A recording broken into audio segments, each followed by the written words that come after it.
नमस्ते दोस्तों, मैं हूं आपका दोस्त और आप सुन रहे हैं द रिलैक्स ऑडियो बुक। वाह, हमने अब तक प्रेरणा, मोटिवेशन और अस्तित्व बीइंग की गहरी यात्राएं की हैं। अब समय है एक ऐसी किताब की ओर मुड़ने का जो हमारी सफलता की परिभाषा को पूरी तरह से बदल देगी। आज हम एक ऐसी समस्या पर बात कर रहे हैं जो हर उस व्यक्ति को परेशान करती है जो इस सोशल मीडिया और लगातार कनेक्टेड रहने वाली दुनिया में रहता है।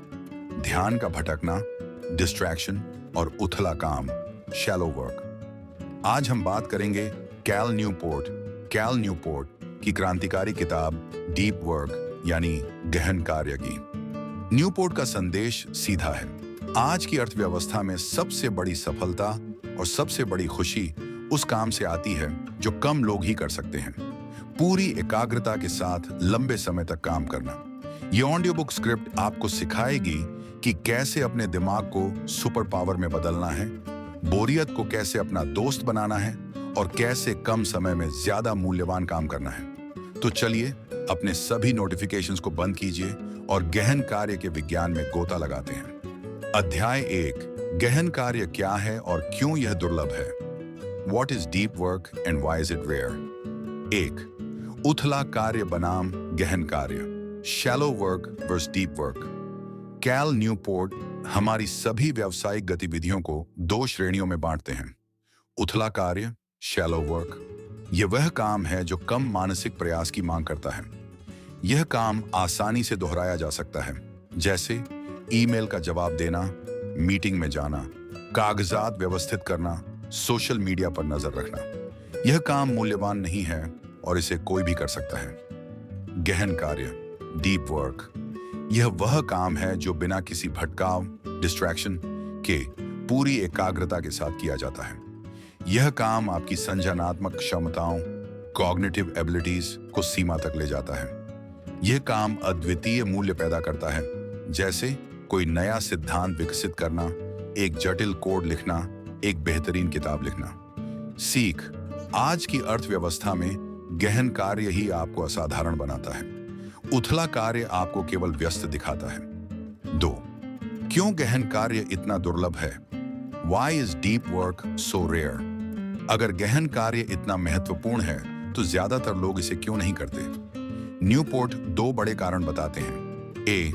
तकनीक की संस्कृति, द कल्चर ऑफ कनेक्टिविटी। हम एक ऐसी संस्कृति में फंस गए हैं जहां लगातार कनेक्टेड रहना एक सम्मान बैज ऑफ ऑनर बन गया है। अगर आप तुरंत ईमेल का जवाब नहीं देते हैं तो लोगों को लगता है कि आप काम नहीं कर रहे हैं। भ्रम, हम मानते हैं कि तुरंत प्रतिक्रिया देना ही उत्पादकता है। सत्य, तुरंत प्रतिक्रिया देना गहन कार्य का सबसे बड़ा दुश्मन है। बी. मापनीयता की कमी, लैक ऑफ मेजरेबिलिटी।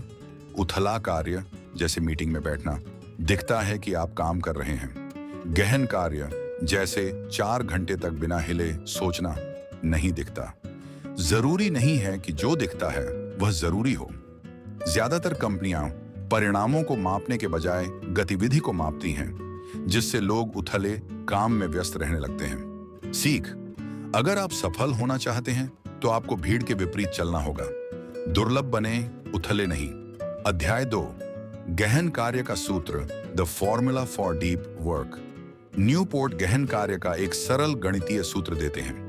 यह सूत्र बताता है कि आप केवल लंबे समय तक काम करके उच्च गुणवत्ता वाला काम नहीं कर सकते। आपको समय और तीव्र एकाग्रता दोनों चाहिए। 3. भटकाव की लागत, ध्यान का अवशेष, the cost of distraction, attention residue. क्या आप जानते हैं कि एक ईमेल या एक फोन नोटिफिकेशन आपको कितना नुकसान पहुंचाता है? न्यूपोर्ट इसे ध्यान का अवशेष, अटेंशन रेजिड्यू कहते हैं। यह कैसे काम करता है? मान लीजिए आप एक जटिल रिपोर्ट लिख रहे हैं। बीच में आप एक ईमेल चेक करते हैं, आप ईमेल का जवाब देते हैं। जब आप वापस अपनी रिपोर्ट पर आते हैं तो आपका दिमाग का एक हिस्सा अभी भी उस ईमेल के बारे में सोच रहा होता है। यह अवशेष, रेजिड्यू, आपकी एकाग्रता को पूरी तरह से रिपोर्ट पर वापस आने नहीं देता। यदि आप हर 10 मिनट में भटकाए जाते हैं तो आप कभी भी 100% एकाग्रता प्राप्त नहीं कर पाएंगे। सीख, गहन कार्य शुरू करने से पहले आपको भटकाव को पूरी तरह से खत्म करना होगा। एक छोटे से भटकाव की लागत उस भटकाव से कहीं ज्यादा होती है। 4 तरह के गहन कार्य का formula, the 4 philosophies of deep work. गहन कार्य करने का कोई एक तरीका नहीं है। न्यूपोर्ट 4 तरीके बताते हैं जिनमें से आप अपनी जीवन शैली के अनुसार कोई भी चुन सकते हैं। सन्यासी फॉर्मूला, द मोनास्टिक फिलॉसफी, पूरी तरह से भटकाव को हटाना। उदाहरण, एक लेखक जो महीनों तक पहाड़ों में जाकर केवल लिखने पर ध्यान केंद्रित करता है। आपके लिए, यदि आपका काम बहुत ज्यादा रचनात्मकता मांगता है तो एक निश्चित अवधि के लिए खुद को दुनिया से काट लें। ड्यूई मॉडल फॉर्मूला, कुछ समय के लिए गहन, बाकी समय के लिए उथला। उदाहरण, एक प्रोफेसर जो साल के 4 महीने रिसर्च पर गहन काम करता है और बाकी 8 महीने पढ़ाता है और मीटिंग्स करता है। आपके लिए, अपने कैलेंडर में साल या महीने के बड़े ब्लॉक केवल गहन कार्य के लिए आरक्षित करें। लयबद्ध फॉर्मूला, द रिदमिक फिलॉसफी, एक ही समय पर रोजाना काम करना। उदाहरण, हर सुबह 9 बजे से 12 बजे तक बिना किसी रुकावट के गहन काम करना, जैसे एक कसरत की तरह। आपके लिए, आदत की शक्ति का उपयोग करें। रोजाना एक ही समय पर गहन काम करें ताकि यह स्वचालित हो जाए। यह ज्यादातर लोगों के लिए सबसे अच्छा काम करता है। पत्रकार फॉर्मूला, द जर्नलिस्टिक फिलॉसफी, जब भी मौका मिले गहन काम करें। उदाहरण, एक पत्रकार जो अचानक खाली हुए 30 मिनट के समय में तुरंत गहन काम पर कूद पड़ता है। आपके लिए, यदि आपका शेड्यूल अप्रत्याशित है, लेकिन यह सबसे मुश्किल है क्योंकि इसके लिए मानसिक अनुशासन बहुत उच्च स्तर का चाहिए। सीख, गहन कार्य को संयोग न बनने दें। इसे अपनी जीवन शैली में फिट करने के लिए एक फॉर्मूला चुनें और उस पर टिके रहें। अध्याय 3, गहन कार्य की रणनीति, the tactics of deep work. अब हम उन व्यावहारिक कदमों की बात करेंगे जिनसे आप तुरंत अपनी एकाग्रता बढ़ा सकते हैं। 5, बोरियत को गले लगाओ, एम्ब्रेस बोर्डम, न्यूपोर्ट कहते हैं। अगर आप थोड़ा थोड़ा ऊब नहीं सकते तो आप गहराई से काम नहीं कर सकते। हमारे दिमाग को लगातार उत्तेजना, कांस्टेंट स्टिमुलेशन की आदत पड़ गई है। जब भी हम लाइन में खड़े होते हैं या किसी मीटिंग का इंतजार करते हैं तो हम तुरंत अपना फोन निकाल लेते हैं। समस्या, यह आपके दिमाग को सिखाता है कि जहां भी बोरियत हो वहां से भागना है। परिणाम, जब आप गहन कार्य करते हैं तो यह थोड़ा उबाऊ और मुश्किल होता है और आपका दिमाग तुरंत भटकने लगता है। अभ्यास, जानबूझकर बोरियत। कनेक्शन ब्रेक, दिन में कुछ निश्चित समय के लिए अपने फोन को घर पर छोड़कर बाहर जाएं या किसी मीटिंग का बस इंतजार करें। सूचना का फर्स्ट, जानबूझकर निश्चित समय के लिए इंटरनेट का उपयोग न करें। सीख, अपने दिमाग को रीट्रेन करें। उसे सिखाएं कि बोरियत कोई दुश्मन नहीं है, बल्कि गहन एकाग्रता के लिए जरूरी प्रशिक्षण है।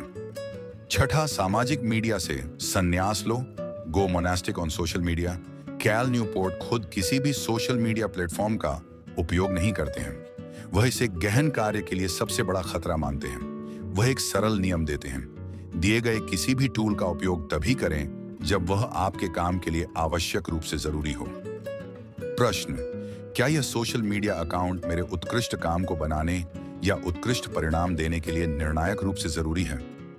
यदि नहीं तो इसे हटा दें। सीख, सोशल मीडिया के फायदे हमेशा उसकी भटकाव की लागत से कम होते हैं। अपने समय को एक कीमती खजाना माने और उसे अनावश्यक प्लेटफॉर्म पर न लुटाएं। अंतिम निष्कर्ष, दोस्तों, गहन कार्य कोई टिप्स या ट्रिक्स का संग्रह नहीं है। यह एक जीवन जीने का तरीका है। यदि आप आज की दुनिया में सफल, शांत और संतुष्ट रहना चाहते हैं तो आपको दुर्लभ होना पड़ेगा। आपको गहन कार्य को चुनना होगा। उत्कृष्टता का मार्ग भीड़भाड़ वाला नहीं है। यह शांति, एकाग्रता और इरादे से भरा है। अध्याय 4, गहन कार्य को आदत बनाना, making deep work a habit. 7, हर चीज को शेड्यूल करो, स्केड्यूल एवरीथिंग, कैल न्यूपोर्ट कहते हैं। अगर आप अपनी योजना नहीं बनाते हैं तो आप अनजाने में दूसरों की योजना का हिस्सा बन जाते हैं। ज्यादातर लोग केवल जरूरी मीटिंग्स को शेड्यूल करते हैं और बाकी बचे समय को अनियोजित छोड़ देते हैं। न्यूपोर्ट सुझाव देते हैं कि आपको अपनी दिनचर्या में हर मिनट को शेड्यूल करना चाहिए, यहां तक कि लंच और इंटरनेट ब्रेक को भी।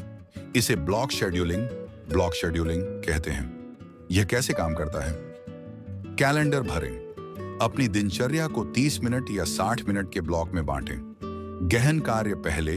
अपने गहन कार्य के ब्लॉकों को सबसे पहले, आमतौर पर सुबह जब ऊर्जा ज्यादा होती है, भरें। उथले काम का ब्लॉक। उथले काम, ईमेल, फोन कॉल, कागजात के लिए 1 या 2 बड़े ब्लॉक रखें। सबसे बड़ा फायदा, जब कोई आपसे मीटिंग के लिए पूछता है तो आप यह नहीं पूछते क्या मेरे पास समय है, आप पूछते हैं मेरे शेड्यूल में यह कहां फिट होगा।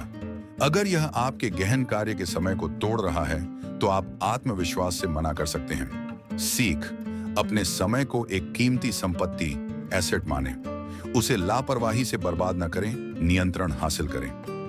8, खत्म करने की समय सीमा लगाओ। Fix the time frame, not the outcome. ज्यादातर लोग सोचते हैं मैं इस रिपोर्ट को तब तक लिखूंगा जब तक यह पूरी नहीं हो जाती। यह एक खराब रणनीति है। कैल न्यूपोर्ट गहन कार्य के लिए एक बेहतर तरीका सुझाते हैं। अपने काम पर कृत्रिम डेडलाइन लगाओ। Impose artificial deadlines. उदाहरण, खराब, आज मैं यह चैप्टर लिखूंगा चाहे मुझे 8 घंटे क्यों न लगें। बेहतर कृत्रिम डेडलाइन, मैं इस चैप्टर को आज दोपहर 12 बजे तक केवल 3 घंटे खत्म करूंगा।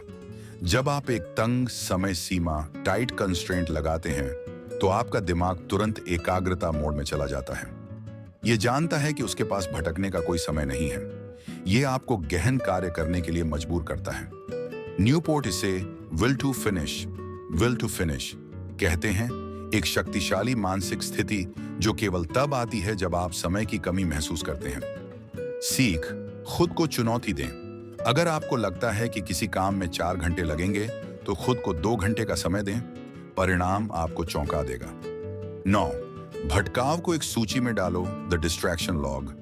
गहन कार्य करते समय जब भी आपका ध्यान भटकता है तो आप तुरंत क्या करते हैं? आप उस भटकाव, जैसे मुझे अपनी मां को फोन करना है या मुझे उस ईमेल का जवाब देना है, का अनुसरण करते हैं। यह एकाग्रता को तोड़ देता है।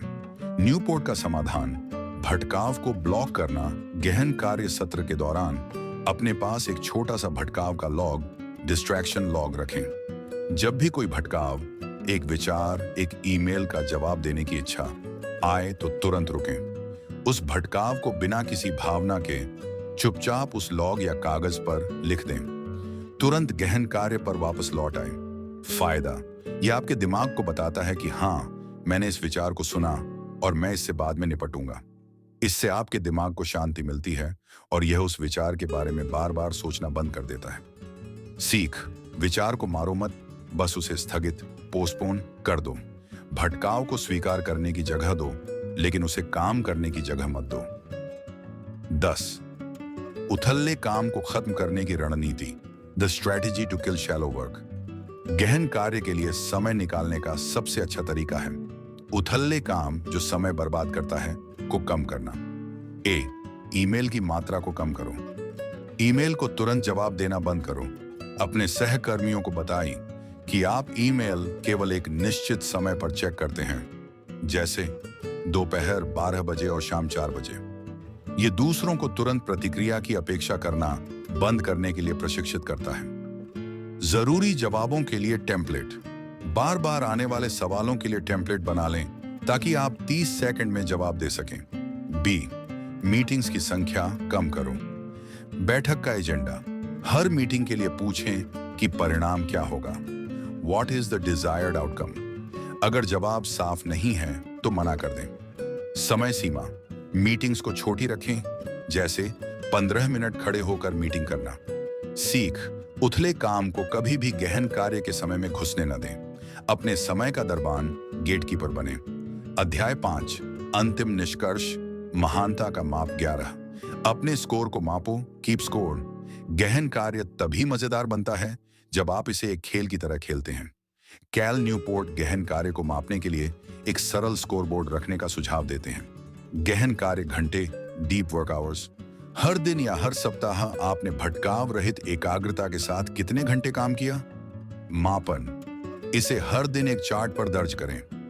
आपका लक्ष्य पिछले सप्ताह के स्कोर को हर बार हराना होना चाहिए। फायदा, प्रेरणा। यह साफ दिखाता है कि आपने क्या हासिल किया जो उथले काम से नहीं दिखता। जिम्मेदारी, यह आपको अपने लक्ष्य के प्रति जवाबदेह, अकाउंटेबल बनाता है। सीख, जो मापा जाता है वही बेहतर होता है। गहन कार्य को मापने से आप इसे प्राथमिकता देना शुरू कर देते हैं। अंतिम संदेश, दोस्तों, गहन कार्य केवल आपकी उत्पादकता को नहीं बढ़ाता, यह आपको खुश भी करता है। जब आप पूरी एकाग्रता के साथ किसी चीज में डूब जाते हैं तो आपका दिमाग शांति का अनुभव करता है। यह वही वर्तमान क्षण है जिसके बारे में एक राह टोल बात करते हैं। संतुष्टि तभी आती है जब आप जानते हैं कि आपने अपना सर्वश्रेष्ठ दिया है। उत्कृष्टता का मार्ग भीड़भाड़ वाला नहीं है, यह शांति, एकाग्रता और इरादे से भरा है। यह सफर यहीं समाप्त होता है। मैं उम्मीद करता हूं कि गहन कार्य अब आपकी सबसे शक्तिशाली आदत बनेगी। अगर आपको यह ज्ञान और इसकी सादगी पसंद आई तो द रिलैक्स ऑडियो बुक को सब्सक्राइब करना न भूलें। धन्यवाद। अब जाइए और गहराई से काम कीजिए।